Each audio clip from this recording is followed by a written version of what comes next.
Hi there, Mike Brady with Generosity Wealth Management, a comprehensive full-service firm headquartered in Boulder, Colorado. Today I want to talk a little bit more technical than usual. I want to talk about how did we get to where we are right now, the present. What's happened over the last couple of years? What has transpired? In order to get us now to the present, it's so clear to us. That's what it feels like. It's hindsight is 2020. But now, what does this mean for us going forward? And there are reasons to be both optimistic and pessimistic. It could go either way. So let's figure out where we are and what led us to where we are now. And by the way, let me just tell you that it is complex. I mean, the United States is the largest economy in the world. Okay, about $22 trillion. Okay, the next closest to us is China, which is the zero COVID tolerance. They're closed down.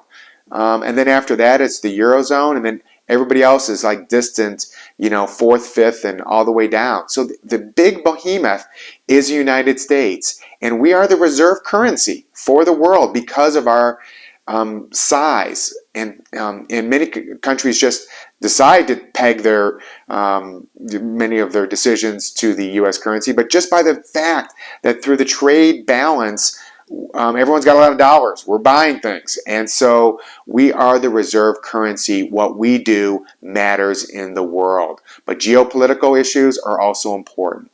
Let's start talking about how some of these factors came together. So about 2 years ago, we're starting to get out of COVID.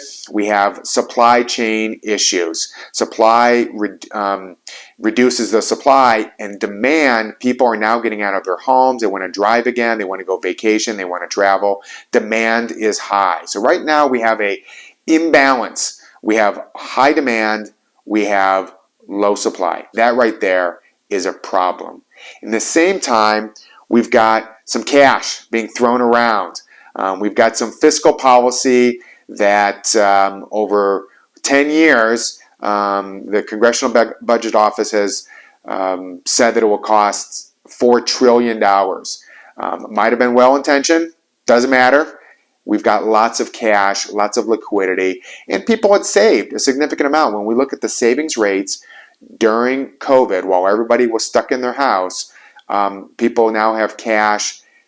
More and more people with more and more cash chasing less and less things. And of course, if you want it, then you bid up the price. That's how inflation starts. Inflation happened. I'm going to put up on the screen there. You're going to see how it went from about 1% the beginning of 2021 all the way up to almost 7.5% in 1 year. That is huge. During all that time, we kept being told, well, this is transitory and this is going to be temporary, etc. It continued up and up and up. Now, one of the problems is, as you can see here on the second sheet, now I'm going to circle when the Fed started to increase interest rates. Increasing interest rates slows down the economy. It starts to take money out of the money supply. They didn't start until the beginning of 2022. So let's imagine that you have a picture up on the wall. You can take a hammer and you can real gently nudge it until it's straight, or you can take a huge whack and things are going to break. Well, essentially, for an entire year, the Fed did nothing. And now they're trying to make up for it by whacking it. Okay, not nudge, nudge, nudge. They're whacking it. And that's what has happened in 2022. What is interesting is 2021, the stock market and money stock market indexes continued to go up, even though the inflation rate was going up as well. Anyone who says that they know, that they like, oh, I completely called that it was going to go up as much as this, is really fooling you. Yes, there were some indications it was going to go up, but almost every single expert was surprised by how much inflation has gone up. Now the Fed is trying to make up for it. Right now, up on the screen, I have put the huge increase in both the top line is a 30-year mortgage, which is now, as of the beginning of October, at 6.7%, and almost 6%, 5.96 on the 15-year. That, in my opinion, puts a screeching halt on a lot of the transactions in the real estate market. We've had a huge increase in housing prices when interest rates get higher. When someone wants to buy a house, they might second guess it. And so this is something that I think we need to really watch out for, as the kind of unprecedented, really unbelievably sharp increase by the Fed in their monetary policy is putting the brakes on the economy big time. And the recession, the odds of the recession is going up very high. When we look at cash, look up here on the screen. In the 1980s, there's a lot going on here in this chart. But on the left-hand side, the CD rate was, for the average of the 1980s, was 10%. But the inflation was about 5.5% on average. Okay. In the 2000s, you had your CD rates of about 3.3% on average. Inflation was less than that. The headline inflation was less than that. But in the 2010s, and in so far right now, inflation is significantly higher than what you're getting in CDs for a 6-month rate. Cash really is a great place not to lose money. It's not really a great place to make money from a purchasing point of view. Bonds as well. Bonds, it's a complicated situation, but bonds have had one of their worst years ever in decades this year because of the incredibly sharp increase in the Fed funds rate from the Fed.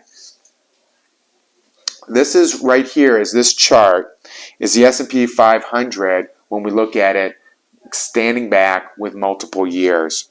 You're going to see that in the last year or so, we've given up a couple years worth of growth. Very irritating, especially if you're withdrawing money.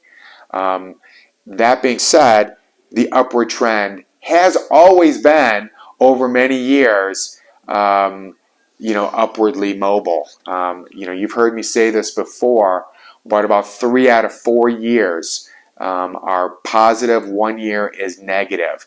This has a tendency to be the negative year, and it's an unpleasant, every quarter this year has been negative.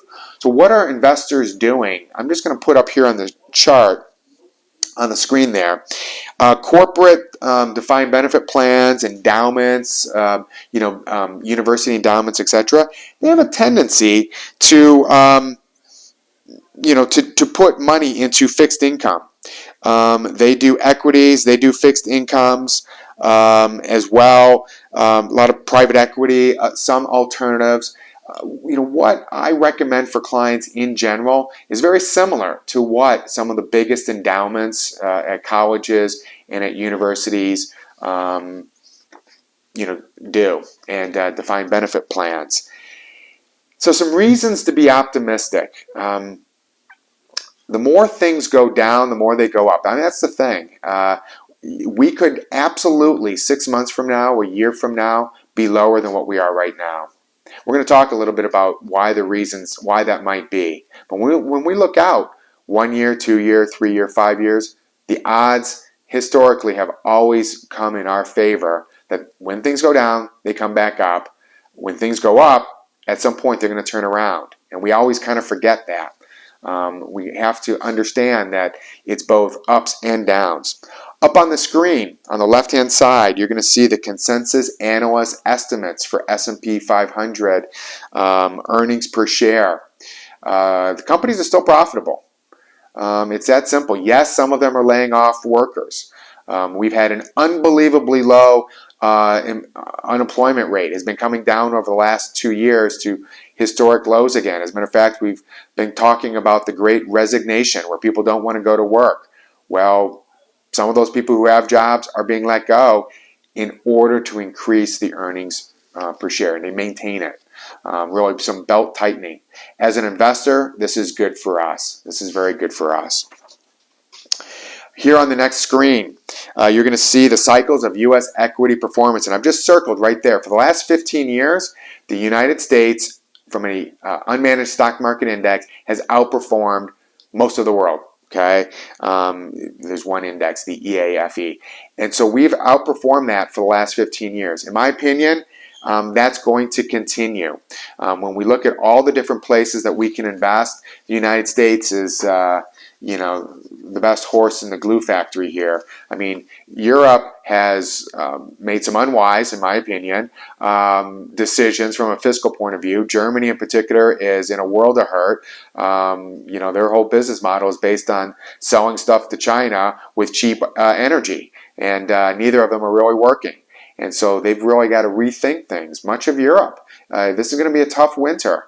The energy prices, not only for the end consumer, but also for all of their industrial base. They're in a world of hurt. Let's look up here on the screen. Let's pretend like we don't know what the future holds, which of course we don't. Historically, going back 70 years, there's actually never been that kind of the sixth bar over there, the one that says 21 and 1. Over a 5-year time horizon, if you've got a diversified portfolio, that includes some of the unmanaged bonds that we're talking about right now, you've actually never lost money over a 5-year time horizon. And you've done as well as 21%. And so per year. And so that's the range when we look back over a 70-year time horizon. You can see the first 3 bars on the left-hand side. Huge range for the equity, which is that left bar. Huge range for the bonds. You put them together, slightly lower range. But it really starts to play out, and this is the way we put portfolios together when we're looking at 5, 10, and 20 years. For people who are retired, okay, let's look at that 5-year. I mean, I'm hoping you're not going to die in the next year or two. Could happen. We could die tomorrow. I mean, none of us know when we're going to die. But we do want to keep the time frame into consideration and always know that there's good years and there are bad years. Good years are not necessarily followed by bad, and bad is not necessarily followed by good. We've got a good, strong S&P earnings outlook. We have pessimism at an all-time low, frankly. I mean, it's very low. It hasn't been this low since 2008. And 2008 was followed by an incredible rally that lasted many, many years. Okay, I happen to be a contrarian at heart.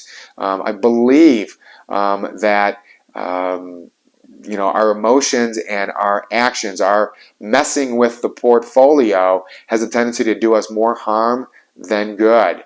You've heard me say many a time on these videos and in my newsletters that you pick the aggressive level that you can stick with, that you don't bail on. And you might not be happy year to year, but over a 5 and 10-year time horizon, historically, and what I believe, your return is going to be the highest. The volatility goes up, but so does the return as time goes on. That's why you create something and you sit back and you try not to tinker with it too much, even though we're always watching within the portfolio, hey, maybe we need to increase our equity allocation, our bond allocation, our cash allocation, etc. within the portfolio.